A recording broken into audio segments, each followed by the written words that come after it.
자, 우리 옆에 분하고 인사할까요? 당신 때문에 행복합니다. 네, 당신 때문에 살만납니다. 오늘 사랑합니다. 네, 우리가 서로 사랑하는 교회, 또 아끼고 희생하는 교회가 되기를 소원합니다. 어떤 한 부부가요, 병원에서 남편의 종합 건강 진단을 받았습니다. 이 검사가 다 끝난 다음에 의사가 아내분 들어오세요. 잠깐 면담할 일이 있어요. 하고 들려보냈어요. 이제 아내를 따로 불러서 면담을 한참을 하고 이렇게 나오는데 그 의사가 아내한테 이렇게 이야기하는 겁니다. 만약에 남편을 살리고 싶으면 다음의 사항을 잘 따라야 합니다.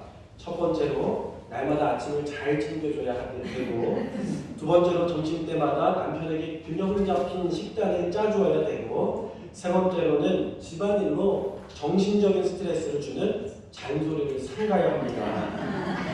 네 번째로 당신은 남편에게 짜증을 내거나 화를 내고 잔심부름을 시키면 안 되고, 다섯 번째로는 집안을 항상 깨끗하게 해두어야 합니다. 이렇게 이야기를 했어요. 네, 그리고 이제 다 마치고 집에 가고 있는데 남편이 너무 궁금한 거예요. 무슨 이야기를 했는지 궁금하잖아요. 그 남편이 물어봤어요. 너도 의사가 무슨 이야기를 했어? 나한테 좀 알려주구려. 그랬더니 아내가 퉁명스럽게 이야기를 이렇게 했답니다. 당신이 곧 죽을 것이니 마음의 준비를 하래요. 우리가 신앙생활 하면서도요, 이런 마음 가지고 신앙생활을 할 수 있습니다. 어차피 안 믿을 거니까, 어차피 거절할 거니까, 어차피 못할 거니까 하면서 쉽게 포기하는 경우가 얼마나 많이 있습니까? 어떤 목사님이요, 우리 성도님들이 전도하는 것을 어려워하나 이렇게 질문을 해보았대요. 그랬더니 이 전도를 복음을 전파하고 가르쳐서 그 마음을 돌이키게 하는 것으로 생각을 하니까 이 성도님들의 마음이 너무 부담이 되는 거예요. 즉석 양육이잖아요. 야, 이게 얼마나 부담스럽겠어요. 전도하라는 말이 들려줄 때마다 사람들을 복음으로 가르쳐서 예수 믿게 하고 구원받게 하고 가르쳐 지키게 하는 양육을 해야 되는데 너무 부담스러운 거라 그래서 어려워하는 겁니다. 이 목사님이요, 이렇게 바꿔서 설명을 해주었대요. 전도가 어려우면 인도를 하세요. 인도를 하세요. 뭐예요? 그냥 교회만 데려다 놓으세요. 네. 너무 쉽죠? 교회만 데려다 놓으세요. 자, 그래서 사람들의 생각이 바뀌니까요, 전도가 쉬워지더라는 거예요. 그래서 사람들을 데리고 좋은 데 데리고 가고 맛있는 거 사주고 하는 것처럼 교회에 오라고 이야기를 쉽게 할 수가 있게 되었답니다. 인천에는 전도로 굉장히 유명한 교회가 있어요. 부광교회라고 있는데, 이 부광교회는 중부연의 감독을 지냈던 김상용 목사님이 목회하고 있습니다. 근데 이 교회는요, 전교인의 전도화 되었어요.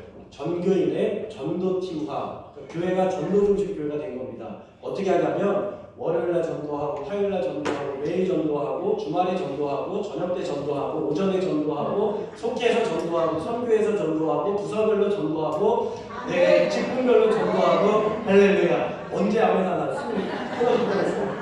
그러니까 하여튼 모든 교인들이 다 전도하는.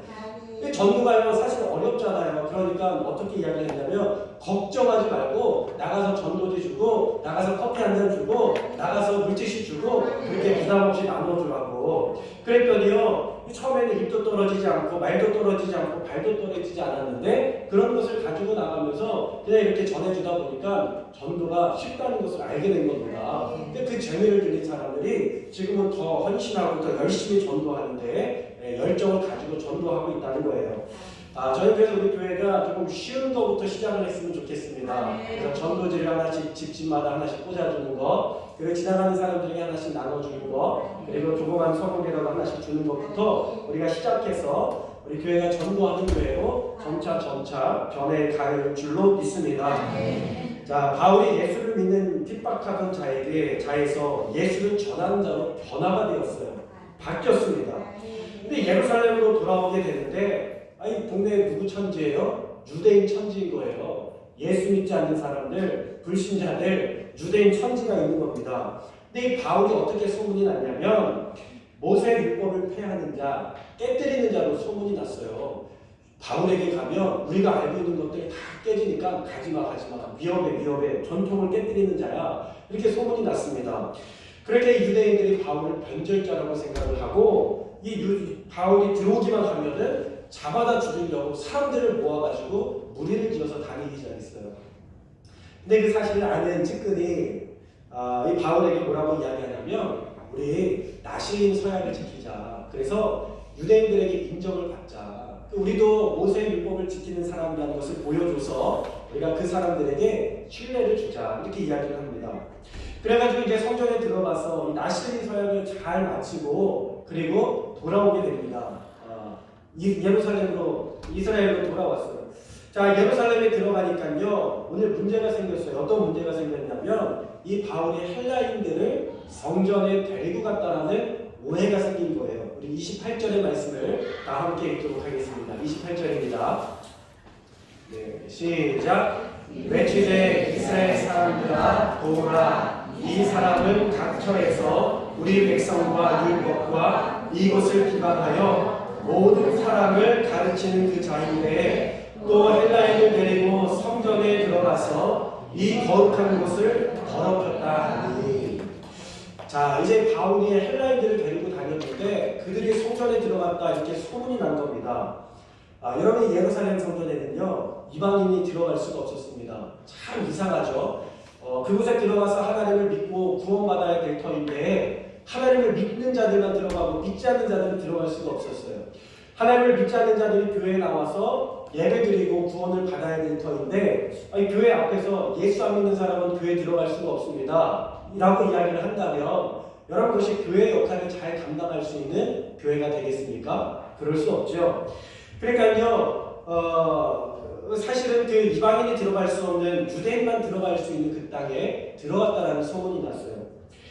원래 이 모세 율법에는 이방인이 들어갈 수가 없습니다. 그래서 혹시라도 모르고 들어가는 사람들을 위해서 거기다 돌을 갖다 놨어요. 그래서 울타리를 만들고 담장을 세워놓고요. 한 1.4m 정도 되는 높이로 담장을 세우고 거기에다가 라틴어와 헬라어로 이방인의 언어로 기록을 해놓았습니다. 이스라엘의 언어가 히브리어잖아요. 헬라어와 라틴어로 뭐라고 기록을 해놓았냐면 외국인은 성전과 그 경내를 들어갈 수가 없다. 혹시라도 울타리 안으로 침입하다가 적발되면 사형을 당한다. 이렇게 적어놓은 겁니다. 그러니까 예수를 믿지 않는 사람은 교회에 들어갈 수가 없다. 혹시라도 교회에 들어가면 사형을 당한다. 이런 문구를 적어놓은 거예요. 사실은 바울은 그 안에 헬라인을 데려간 적이 없는데 유대인들이 이것을 잘못 알고 바울을 이방인의 성전으로 이방인들을 데리고 성전으로 들어갔다고 단정하였고 그 제목으로 바울을 죽이려고 하였던 것입니다. 여러분 이 담이 무엇이냐면 이 담이 바로 에베소의 말씀에 나오는 막힌 담입니다. 막힌 담이에요. 그는 우리의 화평이신지라 둘로 하나를 만드사 원수된 것 곧 중간에 막힌 담을 자기 육체로 하시고 이렇게 말씀하고 있어요. 그러니까 성전 안에 담이 있었는데 그것이 무엇이냐면 이방인과 유대인들을 막았던 담을 예수님께서 죽으심으로 말미암아 그 담을 허무셨다, 무너뜨리셨다. 그것이 바로 성경에서 말씀하고 있는 줄로 믿습니다. 예수님께서 십자가에 달려 돌아가실 때에 가장 먼저 찢어진 것이 무엇입니까? 성소의 휘장이 찢어졌어요. 여러분 여기에 휘장이 있습니다. 휘장이 있다고 생각을 해보세요. 그래서 1년에 한 번 대제사장이 하나님 앞에 지성소에 들어올 수가 있었어요. 그런데 예수님께서 죽으심으로 말미암아 이 막혀 있었던 휘장이 찢어지면서 어떤 역사가 나타나게 됐냐면 누구든지 하나님 앞에 나오고 누구든지 하나님을 만나고 예수님을 만나고 하나님을 체험하고 경험할 수 있는 왕 같은 제사장으로 다 우리 시민이 바뀌게 된 줄로 믿습니다. 자, 여러분 우리가 이 땅을 살아가면서요 여전히 우리 안에도 보이지 않는 이런 울타리들이 있어요. 막힌 담을 허무는 저와 여러분 다 될 수 있기를 주님의 이름으로 축원합니다. 어떤 철학자들에게요 세 가지 숙제가 주어졌습니다. 그 숙제가 무엇이냐면 나무 재료를 한정적인 재료를 딱 주고 가장 큰 울타리를 만들어 보라는 거였어요. 자, 첫 번째 철학자가 이렇게 생각을 합니다. 원형으로 만들면 가장 크게 만들 수 있을 거야 하고 그 주어진 재료를 가지고 최대한 크게 원형을 만들고 그리고 그 울타리 안으로 들어갔습니다. 두 번째 철학자가 보니까는 생각보다 크지 않거든요. 이 철학자는 어떻게 했냐면 그 울타리를 네모나게 만드는 거예요. 네모 반듯하게 만들어야 더 크게 만들 수 있을 거야 하고 주어진 재료를 가지고 울타리를 만들고 그 안에 쏙 들어가 있었습니다. 나머지 한 명이 남았는데 이 동그라미도 하고 네모도 하니까 이제 더 이상 할 게 없는 거예요. 세모해도 똑같을 것 같고 뭐 마름모로 해도 똑같을 것 같고 한참 고민을 하다가 머리를 딱 치고서는 이렇게 이야기했습니다. 그보다 더 좋은 방법이 있어 하고서는 주어진 재료를 다 사용하지 않고요. 적당하게 사용하고 자그마하게 원형을 만듭니다. 그리고 나서요. 다른 철학자들은 그 울타리 속에 쏙 들어갔잖아요. 이 사람은 울타리에 들어가지 않는 거예요. 이제부터 나는 여기가 아니고 저 울타리 아닌 밖이라고 생각해. 예, 무슨 말인지 모르시는 분은 집에 가서 다시 한번 생각해 보세요. 여러분 이 사람이요 울타리 안으로 한정을 하지 않고 자신의 것을 울타리 밖으로 한정을 해버린 것입니다. 그러니까요 가장 큰 울타리를 소유한 지혜로운 사람이 된 줄로 믿습니다. 우리가 큰 울타리를 가지려면 내가 가지고 있는 울타리를 넘어가야 됩니다. 내가 가지고 있는 생각을 넘어가야 되는 것입니다. 그럴 때 큰 울타리를 가지게 될 줄로 믿습니다. 우리가 지금도 경제적으로 세계가 굉장히 어렵다고 하잖아요. 미국이 금리를 인하한다고 합니다. 열심히 올렸던 미국이요. 금리를 인하한다는 이야기는 경제적으로 굉장히 어려운 시대에 돌입했다는 것을 이야기하는 겁니다. 더군다나 중국도 성장을 이제 멈추고 정책이 들어간다고 하는데 이 중국이요. 세상에서 세계에서 제일 큰 소비 시장인데 이 중국이 침체가 되면 다 매출이 떨어질 수밖에 없는 그런 구조입니다. 그런데 더 놀라운 것은요. 그럼에도 불구하고 성장하는 기업은 계속 성장한다는 거예요. 잘 되는 사람은 계속 잘 되고 번창하는 사람은 계속 번창한다는 겁니다. 제가 가만히 생각해 보니까요. IMF 이후에 한 번도 경기가 좋다는 이야기를 들어본 적이 없어요. 여러분 들어보신 적 있으세요? 한 번도 없죠. 네, 한 번도 없습니다. 항상 입에 달고 사는 말이 뭐냐면 경기가 좋지 않다는 말이었어요. 항상 입에 달고 사는 말이 교회가 어렵다, 부흥이 안 된다, 전도가 하기 쉽지 않다, 성령의 시대는 끝났다 이런 이야기들을 계속 하고 있지 않습니까? 근데 우리가 그 말에 속지 말아야 될 줄로 믿습니다. 우리가 울타리에 갇혀버리면 거기는 성장도 없고 변화도 없고 발전도 없는 것입니다. 참 재밌는 것은 의료사업을 하시는 분들이 어떤 분들이 그래요. 목사님 경기가 어렵잖아요. 그런데 의외로 옷은 불경기 때 잘 팔려나가요. 이렇게 이야기하는 거예요. 제가 무슨 말이에요? 이렇게 여쭤봤더니 사람들이 경기가 안 좋으니까 집이라든가 차라든가 이런 큰 것들에는 돈을 잘 안 쓰지만 상대적으로 부담이 덜 될 만한 거 그러니까 저렴한 옷 같은 거는 많이 사서 잘 입는다는 겁니다. 스트레스 받으니까 옷을 입으면서 스트레스를 풀고 먹을 것을 먹으면서 스트레스를 푼다는 거예요. 그러니까 경기를 안 타는 부자들은 명품을 원하지만 보통 사람들은 값싸게 입을 옷들을 끊임없이 원한다는 것입니다. 근데 그 틈새 시장을 누가 파고들었냐면 일본의 유니클로라는 기업이 파고들었어요. 도시에 가보면 죄다 사람들이 유니클로 옷을 입고 다니더라고요. 뭐 유니클로 패딩도 있고 유니클로 방한 내복도 있고 유니클로 청바지도 있고 다 유니클로로 옷을 도배하고 다니고 거기서 무슨 세일한다고 그러면 사람들이 다 몰려가가지고 발 디딜 틈이 없을 정도로 사람들이 모이더라고요. 저는 아직 유니클로 옷을 한 번도 사보지는 않았지만 굉장히 많은 매출들을 올리고 있는 것 같아요.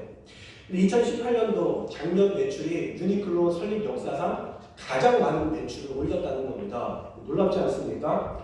우리가 바라볼 때는 사방이 다 닫혀있는 것 같고 막혀있는 것 같아도 반드시 열린 문은 있는 줄로 믿습니다. 이 유니클로의 원단을 공급하는 회사가 있어요. 그 템코라는 회사가 있습니다. 한국계 기업인데 일본으로 수출하는 의류를 수출하는 기업 중에 1위 하는 기업이고 최근에 상도 받고 수출 상도 받은 그런 기업입니다. 한 번에 이 미국 바이어와 거래를 해야 되는데 템코 사장님이요 이 원단을 3.8달러에 거래를 해야 되는데 미국 바이어가 와가지고 우리 이거 3.5달러에 주세요 이렇게 이야기를 했다는 거예요. 근데 이 사장님이 아무리 생각을 해도 3.5달러에는 줄 수가 없고 이렇게 고민을 하니까 아니 왜 다른 회사는 다 준다고 하는데 당신네 회사는 안 주려고 합니까? 못 준다고 합니까? 이렇게 물어보자 이 사장님이 깨끗하게 포기하고 결정하면서 이렇게 생각을 했대요. 우리가 제대로 된 제품으로 제값을 다 주고 팔자. 마진으로 떨이로 팔지 말고 제대로 된 제품을 만들어서 제값을 주고 팔자. 그렇게 결정을 했다는 것입니다. 그리고 나서 그러면서 그가 하나님을 의지하면서 하늘을 공경하고 사람을 사랑한다는 일념으로 직원들 편의와 또 복지와 최우선 역점을 두고 그리고 정직하고 깨끗한 좋은 품질의 물건을 생산해내면서 지금의 사업을 일구어냈다는 것입니다. 사랑하는 여러분, 두려워하지 마십시오. 세상이 어렵다고 해도 두려워하지 마시고 하나님만 두려워하실 수 있기를 축원합니다. 그러면 하나님께서 끊임없는 힘과 능력을 우리의 삶 가운데에 공급해 주실 줄 믿습니다. 구약에 보면 이삭의 우물이라고 있죠. 이삭의 우물. 당시 물이 귀하던 지역에 지하 몇십 미터까지 파고 들어가야 간신히 물을 구할 수 있는데 이 수맥을 찾으면은 그 우물 하나만 있으면 마을을 이루고 가축을 기르고 부족이 안정적으로 살 수가 있었습니다. 굉장히 중요한 수맥인데 그만큼 수맥을 찾아서 우물 하나 파내기가 하늘의 별따기였어요. 그런데 이삭이 우물을 파놓았더니 고생고생해서 파놓았더니 누가 와서 노려요? 대적들이 와서 그것을 노리는 거예요. 빼앗으면 되니까 얼마나 쉽고 수월합니까? 이삭이 우물을 딱 파놓았더니 대적들이 와서 그것을 빼앗아 가는 거예요. 근데 이삭이 싸우지 않고 다른 지역으로 옮기게 됩니다. 그리고 나서 거기에서 또 우물을 열심히 파는 거예요. 그 팠더니 또 놀랍게도 우물을 하나님께서 허락해 주셨습니다. 그 우물을 또 가지니까요, 또 다른 곳에 있는 대적이 또 와가지고 뭐라고 해요? 야, 그거 우물 우리에게 넘겨라. 그리고 또 뺏어갑니다. 이삭이요, 이거 내 거야, 안 돼, 줄 수 없어 뭉쳐짓지 않고 자신의 울타리를 넘어서 또 다른 지역으로 가요. 거기서 또 우물을 파는 겁니다. 여러분, 힘든 우물을요, 다른 사람들은 평생에 하나를 파도 파지지가 않는 우물을 이삭이 팔 때마다 우물이 터져 나오는 겁니다. 이것이 바로 하나님께서 함께 하시는 사람의 위험인 줄로 믿습니다. 그러니까 주변의 이웃들이, 대적들이 바라보고서 생각하기를 이것은 사람의 힘이 아니야, 하나님께서 하신 거야. 그러면서 이삭의 하나님은 정말 무서운 분이구나 하면서 오히려 이삭에게 다가와서 그와 화친을 맺고 친교를 맺고 평화 조약을 맺기 시작합니다. 사랑하는 오가교회 성도 여러분들은 울타리에 갇혀있지 말고 울타리 밖을 위하여서 기도할 수 있기를 바랍니다. 나에게 주어진 것만 바라보면서 이거 빼앗기지 않으려고, 그냥 이거 놓치지 않으려고 아둥바둥하는 것이 아니라 울타리 밖에 있는 것들을 바라보면서 하나님, 우리가 저 넓은 곳을 향하여 다가가게 하시고 품게 해달라고 기도할 수 있는 저와 여러분 다 될 수 있기를 주님의 이름으로 축원합니다. 데이비드 레빈이라는 사람이 있어요. 이 사람이 벤더빌트 의대 교수인데 그가 벤더빌트 의대를 다닐 때에 가장 두렵다고 생각되는 병이 하나 있었습니다. 무엇이냐면 루게리병이었어요. 그가 생각하기를 저것은 반드시 걸리면 안 돼 라고 생각했던 병이 루게리병이었습니다. 처음에 이제 수업을 마치고 임상 수업을 딱 나가게 됐는데 이 현장에서 이 환자를 담당했던 의사가 레빈에게 이렇게 이야기를 하는 겁니다. 이 사람은 가망이 없어요. 몸에 있는 신경 전체가 마비되어서 의사 전달도 못하고 6개월 만에 죽게 될 겁니다. 이렇게 이야기를 하는 거예요. 그런데 그렇게 두려워하고 멀리하던 그 병을 이 레빈이라는 사람이 46살에 걸리게 됩니다. 그러니까 본인이 부정하고 걸리고 싶지 않았던 병을 걸리게 되는 거예요. 다리가 굳어와서 걸을 수가 없게 되고 갈비뼈들이 마비되기 시작하면서 움직일 수가 없게 되고 혀가 마비되면서 말을 할 수가 없게 되었습니다. 그리고 손이 마비되면서 힘을 잃어버리면서 책장 하나 넘길 수 없는 몸이 되어서 더 이상 그가 병원에 일할 수 없는 상태가 되는 거예요. 근데 참 감사하게도요, 그가 몸은 무너졌지만 영혼은 무너지지 않았습니다. 그가 움직일 수 있는 유일한 근육이 뭐냐? 눈꺼풀이었어요. 눈꺼풀.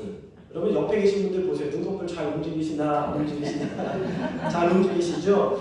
이게 몸은 움직일 수가 없는데 이 눈꺼풀 근육은 잘 움직이는 거예요. 그래가지고 그가 4년 동안 이 눈꺼풀을 움직이면서 컴퓨터를 다른 것을 훈련을 했습니다. 눈꺼풀로 인해서 컴퓨터의 자판을 이렇게 인식하고 칠 수 있는 것을 연습을 하게 되죠. 그리고 나서 그렇게 해서 그는 컴퓨터를 통해서 가족들과 대화하고 친구들과 농담을 주고받고 글을 쓰고 책을 내는 일을 쉬지 않았다는 것입니다.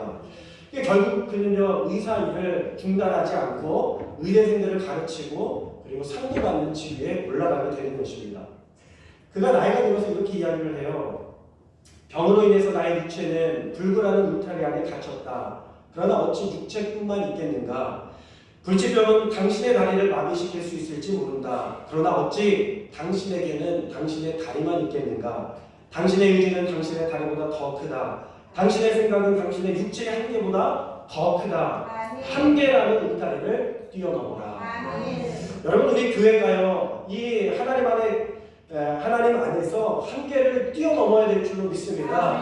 좁고 편협한 생각 가운데 머물러 있지 마시고 하나님께서 모든 세상을 위하여 품으시고 살아가셨던 것처럼 여러분, 이 건물을 뛰어넘고 울타리를 뛰어넘어 세상을 향하여 하나님의 사랑을 가지고 나아갈 수 있기를 주님의 이름으로 축원합니다. 마지막으로 한 사람, 울타리를 뛰어넘는 한 명을 좀 소개하고자 합니다. 마나미 이토라는 사람인데, 이 사람이요, 2004년도에 원래는 간호사의 꿈을 가지고 살아왔었는데 2004년도에 교통사고를 당하게 됩니다. 그러면서 오른팔을 결단을 하게 돼요. 그래서 그가 절망을 하고 실망을 하고 이 오른쪽에 의술을 하기 위하여 간 병원에서 새로운 희망을 찾습니다. 이게 무엇이냐면, 그 의술을 하기 위하여 갔더니 의족을 하고 농구를 연습하는 사람들이 병원에 있었다는 거예요. 그것을 바라보면서 나도 할 수 있다, 나도 할 수 있다라는 생각을 갖기 시작합니다. 그러면서 이 인공팔을 하면서요, 그가 비록 간호사의 꿈은 포기했지만 거기에서 바이올린을 연주하기 시작합니다. 의수로 연주를 해요. 그러면서 끊임없는 노력 가운데에 이 음을 정확하게 연주하기 시작합니다. 우리 오가와 하모니 오케스트라는 좀 도전을 받아야 됩니다. 안 된다 하지 마시고 가능하게 하실 수 있기를 바랍니다. 어쨌든 이 그녀가 할 수 있다는 가능성을 가지고 불가능의 울타리 밖으로 나왔을 때에 그녀는 의술을 한 최초의 간호사라는 타이틀을 이후에 거머쥐게 됩니다. 여기에서 멈추지 않고 2008년도 베이징 패럴올림픽 장애올림픽에 출전을 해서 100m에서 놀랍게도 1등을 했으면 좋겠지만 4등을 했어요. 팔이 없지만 4등하는 것 자체가 굉장히 대단한 일입니다. 그리고 2012년 런던 패럴올림픽에서 팔 위에 오르게 되는 놀라운 일을, 역사를 일으키게 됩니다. 영상을 좀 함께 보시면 좋을 것 같아요.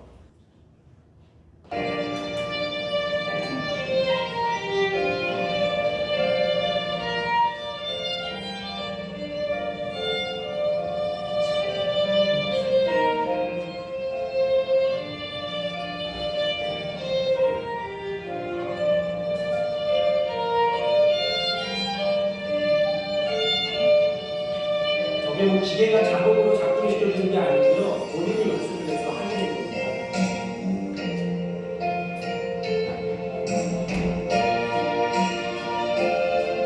2004년 교통사고에서 팔을 잃었죠.